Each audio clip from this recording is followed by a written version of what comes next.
বন্ধুরা, আমরা জানি যে বাংলাদেশ সহ সারা পৃথিবীতে গুটি কিছু মানুষের হাতে ক্ষমতা বা রাজত্ব থাকে, অর্থাৎ ধনী ব্যক্তি থাকে, যারা দেশটাকে পরিচালনা করে, দেশের অর্থনীতিকে নিয়ন্ত্রণ করে। সেরকম 2025 সালে বাংলাদেশের রাজত্ব করছে এরকম 10 জন ধনী সম্পর্কে জেনে নেব। চলুন। আর অবশ্যই বলবো, ভিডিওটি ভালো লাগলে অবশ্যই লাইক কমেন্ট শেয়ার করতে বলবেন না কিন্তু। চলুন কথা না বাড়িয়ে মূল ভিডিওতে ফিরে যাওয়া যাক। বন্ধুরা, বাংলাদেশে দিন দিন ধনী মানুষের সংখ্যা বেড়েই চলেছে।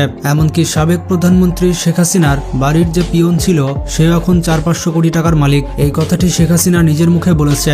আমার বাসায় কাজ করে গেছে পিয়ন, সে এখন 400 কোটি টাকার মালিক। হেলিকপ্টার ছাড়া চলে না। বাংলাদেশে বর্তমানে এমন সব ধনী ব্যক্তিরা রয়েছে যাদের সম্পদের পাহাড় দেখলে আপনার মাথা ঘুরে যাবে। তাই আজকের এই ভিডিওতে আমরা জানতে চলেছি নতুন জরিপে বাংলাদেশের সবথেকে ধনী ব্যক্তি সম্পর্কে। এই তালিকায় শাকিব খান কত নম্বরে রয়েছে, সাকিব আল হাসান কত নম্বরে রয়েছে, এর পাশাপাশি ডক্টর ইউনূস এবং তারেক জিয়া কত নম্বরে রয়েছে। ভিডিওটি অনেক ইন্টারেস্টিং হতে চলেছে, তাই শেষ পর্যন্ত দেখতে থাকুন। আর নতুন দর্শকের এখনই চ্যানেলটি সাবস্ক্রাইব করে ফেলুন। নাম্বার 10, সাকিব খান। নতুন জরিপে বাংলাদেশের সব থেকে ধনী ব্যক্তিদের তালিকায় 10 নম্বরে থাকবে বাংলাদেশের কিং খান সাকিব খান। বর্তমান সময়ে সাকিব খানের মোট সম্পদের পরিমাণ $30 মিলিয়ন, বাংলাদেশি টাকায় 360 কোটি টাকা। মানে সাকিব খানের গাড়ি বাড়ি বাদ দিয়ে শুধু ক্যাশ টাকা রয়েছে 360 কোটি টাকা। সাকিব খান অনেক বড় বড় কোম্পানির ব্র্যান্ড এন্ডোর্সমেন্ট করে থাকে। এছাড়া সাকিব খানের বিভিন্ন ব্যবসা প্রতিষ্ঠান রয়েছে।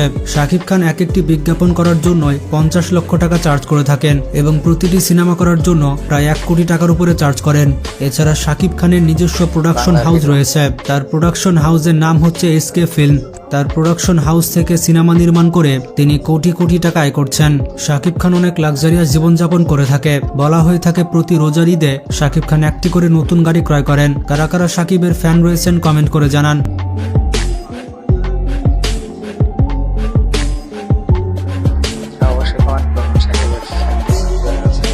9 নম্বর অবস্থানে রয়েছে সাকিব আল হাসান। সাকিব আল হাসান বাংলাদেশের 9 নম্বর ধনী ব্যক্তি। সাকিব খান শুধুমাত্র ক্রিকেট খেলেই তার টাকাগুলো আয় করেন না, তার অনেক ধরনের বিজনেস এবং ইনভেস্টমেন্ট রয়েছে। সাকিব জন্মগ্রহণ করেছে 1987 সালে, তো সেই হিসেবে তার বর্তমান বয়স হচ্ছে 36 বছর। বর্তমানে সাকিব আল হাসান মিরপুরের এই বাড়িটিতে বসবাস করছে। বর্তমান সময়ে তার মোট সম্পদের পরিমাণ $75 মিলিয়ন, বাংলাদেশি টাকায় প্রায় 900 কোটি টাকা। সাকিব আল হাসান একজন ক্রিকেটার হওয়ার পাশাপাশি একজন সফল ব্যবসায়ী। তার বিভিন্ন ব্যবসা প্রতিষ্ঠান রয়েছে, যেমন তার চিংড়ি ব্যবসা রয়েছে। এর পাশাপাশি বড় বড় গরুর খামার রয়েছে।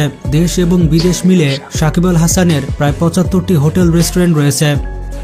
এছাড়া তিনি বিভিন্ন পণ্যের ব্র্যান্ড এন্ডোর্সমেন্ট করে থাকেন। এক একটি অ্যাডভার্টাইজমেন্ট করার জন্য তিনি লক্ষ লক্ষ টাকা চার্জ করে থাকেন। তো এক নজরে দেখে আসি সাকিব কি কি গাড়ি ব্যবহার করে। তার প্রথম গাড়িটি হচ্ছে নিশান ব্লুবার্ড, তার দ্বিতীয় গাড়িটি হচ্ছে ফোর্ড কোম্পানির গাড়ি এবং 3 নম্বর গাড়িটি হচ্ছে মার্সিডিজ বেঞ্জ 350। এই গাড়িটি সাকিব আল হাসান তার ওয়াইফকে গিফট করেছিলেন। সাকিবের 4 নম্বর গাড়িটি হচ্ছে BMW 7 সিরিজ, যার মূল্য বাংলাদেশি টাকায় প্রায় 2 কোটি টাকা।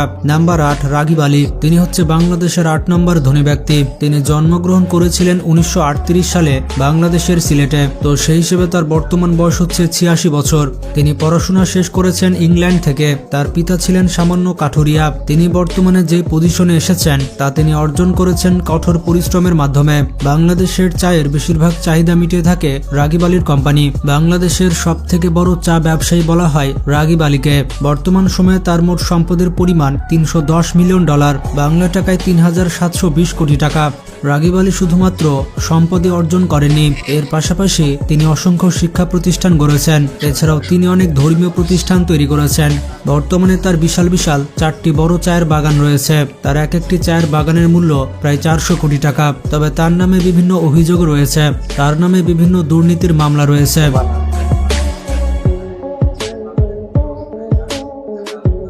7 নম্বর অবস্থানে রয়েছে ইকবাল আহমেদ। তিনি হচ্ছেন বাংলাদেশের 7 নম্বর ধনী ব্যক্তি। তিনি হচ্ছেন একজন ব্রিটিশ বাংলাদেশি ব্যবসায়ী। 1956 সালে তিনি বাংলাদেশের সিলেটে জন্মগ্রহণ করেন। তো সেই হিসেবে তার বর্তমান বয়স হচ্ছে 68 বছর। মিডিয়া রিপোর্ট অনুযায়ী বর্তমান সময়ে তার মোট সম্পদের পরিমাণ $350 মিলিয়ন বা 4200 কোটি টাকা। তবে ধনী ব্যক্তিরা তাদের অ্যাকচুয়াল সম্পদ কখনোই প্রকাশ করে না, কারণ তাদের মোট সম্পদের উপরে সরকারকে ট্যাক্স দিতে হয়। ইকবাল আহমেদ শুধুমাত্র চিংড়ি ব্যবসা করে এত সফলতা পেয়েছেন। তিনি এত বড় ব্যবসায়ী হওয়ার পরেও তার নামে কোনো দুর্নীতির মামলা নেই। বলা হয়ে থাকে তিনি সঠিক পথেই এত কোটি টাকা আয় করেছেন। বর্তমানে তিনি লন্ডনে বসবাস করছেন এবং তার কোম্পানির নাম হচ্ছে সি-মার্ক। এছাড়া তার আরেকটি কোম্পানির নাম হচ্ছে ইপকো ব্র্যান্ড। তার ব্যবহৃত প্রথম গাড়িটি হচ্ছে BMW 7 সিরিজ। এছাড়া তিনি ব্যবহার করে থাকেন ব্রিটিশ বিখ্যাত রোলস রয়েস ঘোস্ট। পৃথিবীর বড় বড় সেলিব্রিটিরা এই মডেলের গাড়িটি ব্যবহার করে থাকে। নাম্বার 6, মহিউদ্দিন খান আলমগীর। তিনি হচ্ছেন বাংলাদেশের 6 নম্বর ধনী ব্যক্তি। তিনি একজন সাবেক সরকারি কর্মকর্তা। তিনি ছিলেন একজন সংসদ সদস্য, এর পাশাপাশি একজন লেখক। 2012 সাল পর্যন্ত তিনি বাংলাদেশের স্বরাষ্ট্রমন্ত্রী ছিলেন। তিনি জন্মগ্রহণ করেছেন 1942 সালে। তাকে বেশিরভাগ সময় সোশ্যাল মিডিয়াতে দেখা যায় যে কোনো ইস্যু নিয়ে কথা বলতে। বর্তমান সময়ে তার মোট সম্পদের পরিমাণ $410 মিলিয়ন, বাংলা টাকায় 4920 কোটি টাকা। সম্পদের দিক থেকে তিনি পৃথিবীর বড় বড় ফুটবলারদের টক্কর দিয়েছেন, তবে তার বিরুদ্ধে বিভিন্ন অবৈধ অভিযোগ রয়েছে। নাম্বার 5, গিয়াসউদ্দিন আল মামুন। তিনি হচ্ছেন বাংলাদেশের 5 নম্বর ধনী ব্যক্তি। আপনারা অনেকেই জানেন তিনি তারেক জিয়ার বন্ধু। এছাড়া তিনি তারেক জিয়ার ব্যবসার পার্টনার ছিলেন। বর্তমান সময়ে তার মোট সম্পদের পরিমাণ $460 মিলিয়ন, বাংলা টাকায় 5520 কোটি টাকা। তবে তার বিরুদ্ধেও বিভিন্ন মামলা রয়েছে। শেয়ার বাজার লুটপাট, অর্থ জালিয়াতি ইত্যাদি অভিযোগ রয়েছে তার বিরুদ্ধে।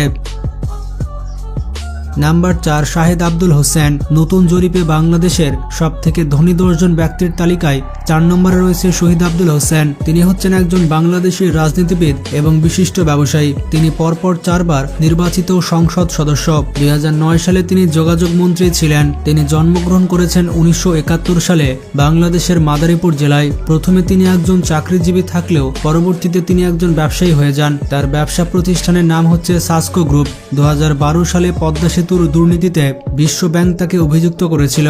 এছাড়া বিভিন্ন নিউজে বলা হয়েছে তিনি নানা ধরনের দুর্নীতির সাথে জড়িত আছেন। মিডিয়া রিপোর্ট অনুযায়ী বর্তমান সময়ে তার মোট সম্পদের পরিমাণ $1 বিলিয়ন, বাংলা টাকায় প্রায় 12,000 কোটি টাকা। নাম্বার 3, সজীব ওয়াজেদ জয়। ওয়াজেদ জয় হচ্ছে বাংলাদেশের 3 নম্বর ধনী ব্যক্তি। বলা হয়ে থাকে তিনি কোনো আবিষ্কার ছাড়া একজন বিজ্ঞানী। বর্তমান সময়ে তার মোট সম্পদের পরিমাণ $1.5 বিলিয়ন, বাংলা টাকায় প্রায় 18,000 কোটি টাকা। তবে সজীব ওয়াজেদ জয় এত কোটি টাকার মালিক কিভাবে হলেন তার রহস্য এখনো পর্যন্ত সমাধান হয়নি। তিনি বিভিন্ন লাক্সারিয়াস গাড়ি ব্যবহার করে থাকেন। তার কালেকশনের অন্যতম একটি গাড়ি হচ্ছে BMW 7 সিরিজ। এছাড়াও তার বেশ কয়েকটি বিলাসবহুল গাড়ি রয়েছে। নাম্বার 2, তারেক রহমান। বর্তমান বাংলাদেশের 2 নম্বর ধনী ব্যক্তি হচ্ছে তারেক রহমান। বর্তমানে তিনি হচ্ছেন বিএনপির ভারপ্রাপ্ত চেয়ারম্যান এবং বর্তমান সময়ে তার মোট সম্পদের পরিমাণ $1.7 বিলিয়ন, বাংলা টাকায় 20,400 কোটি টাকা। তারেক রহমান এত বিপুল পরিমাণ সম্পদের মালিক কিভাবে হলেন তা এখনো পর্যন্ত জানা যায়নি। তারেক রহমান যে গাড়িগুলো ব্যবহার করে সেগুলো পৃথিবীর সব থেকে বিলাসবহুল গাড়ি। তার বেশিরভাগ গাড়িগুলো বুলেট প্রুফ হয়ে থাকে, যে গাড়িতে বুলেটের কোনো প্রভাব পড়ে না। এবং তিনি যে গাড়ি ব্যবহার করে থাকেন সে গাড়িতে বিএনপির নাম্বার প্লেট ব্যবহার করা হয়েছে। নাম্বার 1, সায়েম সোভান আনভীর। বর্তমানে তিনি হচ্ছেন বাংলাদেশের সব থেকে ধনী ব্যক্তি। এর আগে বাংলাদেশের ধনী ব্যক্তি ছিল সালমান এফ রহমান, কিন্তু তাকে গ্রেফতার করা হয়েছে এবং তার সম্পদ বাজেয়াপ্ত করা হয়েছে, যার কারণে তিনি বাংলাদেশের ধনী ব্যক্তিদের তালিকা থেকে ছিটকে গেছেন। তো যাই হোক, সায়েম সোভান আনভীর বসুন্ধরা গ্রুপের চেয়ারম্যান। বসুন্ধরা হচ্ছে বাংলাদেশের সব থেকে বড় কোম্পানি। আনভীরের বাবা আহমেদ আকবর সোভান এই বসুন্ধরা কোম্পানি প্রতিষ্ঠা করেছিলেন। তার বাবার পৈতৃক সূত্রে তিনি এতগুলো সম্পদ পেয়েছেন। বর্তমান সময়ে তার মোট সম্পদের পরিমাণ প্রায় $5 বিলিয়ন, বাংলা টাকায় প্রায় 60,000 কোটি টাকা। এই পরিমাণ সম্পদ নিয়ে তিনি বাংলাদেশের সব থেকে ধনী ব্যক্তি। যেমনটা জানেন, বসুন্ধরা গ্রুপের বিভিন্ন শাখা রয়েছে। বাংলাদেশের প্রায় সব ধরনের পণ্য বসুন্ধরা গ্রুপ তৈরি করে থাকে। এছাড়া আনভীর যে বাড়িতে বসবাস করে সেটি বাংলাদেশের সব থেকে দামি বাড়ির মধ্যে একটি। তার বিলাসবহুল এই বাড়িটি তৈরি করতে প্রায় 1000 কোটি টাকা খরচ করা হয়েছে। মজার ব্যাপারটি হচ্ছে তার একটি ব্যক্তিগত বিমান রয়েছে। বাংলাদেশে হাতে গোনা কয়েকজন ব্যক্তি রয়েছে যারা ব্যক্তিগত বিমান ব্যবহার করে থাকে। তিনি বিভিন্ন দেশে ঘুরতে গেলে তার ব্যক্তিগত বিমান নিয়ে যান। যেহেতু তিনি বাংলাদেশের সব থেকে ধনী ব্যবসায়ী, তাই তাকে কঠোর সুরক্ষা ব্যবস্থা দেওয়া হয়। তার কালেকশনে এমন সব গাড়ি রয়েছে যেগুলো দেখার পর আপনি নিজের চোখে বিশ্বাস করতে পারবেন না, তার কালেকশনে প্রথম গাড়িটি হচ্ছে নিশান জিটিআর। এটি বাংলাদেশের রাস্তায় চলা একটি সুপারকার। এটিকে পৃথিবীর সব থেকে দ্রুততম গাড়িগুলোর মধ্যে ধরা হয়। এমনকি ড্রাগ রেসে কাওয়াসাকি নিনজা এই গাড়িটিকে হারাতে পারেনি। এছাড়া তিনি ব্যবহার করে থাকেন মার্সিডিজ বেঞ্জ এস ক্লাস। তার ব্যবহৃত তৃতীয় গাড়িটি হচ্ছে Mercedes Benz G63 AMG। VAT সহ এই গাড়িটির মূল্য বাংলাদেশে 10 থেকে 15 কোটি টাকা। এইরকম 4টি গাড়ি রয়েছে আনভিরের কাছে। আনভিরের কালেকশনে সব থেকে দামি গাড়িটি হচ্ছে রোলস রয়েস ঘোস্ট। বাংলাদেশে গাড়িটি আনতে গেলে 50 কোটি টাকার উপরে খরচ পড়বে। বলা হয়ে থাকে আনভিরের কাছে 3টি রোলস রয়েস গাড়ি রয়েছে। তো যাই হোক, বাংলাদেশের ধনী ব্যক্তি কারা তা তো আপনারা দেখতে পেলেন। ভিডিওটি সম্পর্কে কোনো মতামত থাকলে তা কমেন্ট করে জানাবেন। আর শেষ মুহূর্তে একটা কথা বলে দিতে চাই যে সম্পদ কিন্তু চিরস্থায়ী নয়, তাই সম্পদ অর্জনের জন্য কোনোভাবে আল্লাহকে ভুলে যাবেন না। আর মনে রাখবেন, পৃথিবী হচ্ছে পরীক্ষার জায়গা, এটি কোনো সুখের জায়গা নয়। পৃথিবীতে যে সুখ খুঁজে বেড়াবে সে মরিচিকার পেছনে ছুটবে, আসল সুখ রয়েছে জান্নাতে। তো আজকে এ পর্যন্তই। নিজে ভালো থাকবেন, অপরকে ভালো রাখবেন। Take care. কেমন লাগলো বন্ধুরা ভিডিওটি? অনেক গুরুত্বপূর্ণ ভিডিও, আশা করি আপনাদের ভালো লাগবে। ভালো লাগলে অবশ্যই একটা লাইক করবেন। ধন্যবাদ সবাই।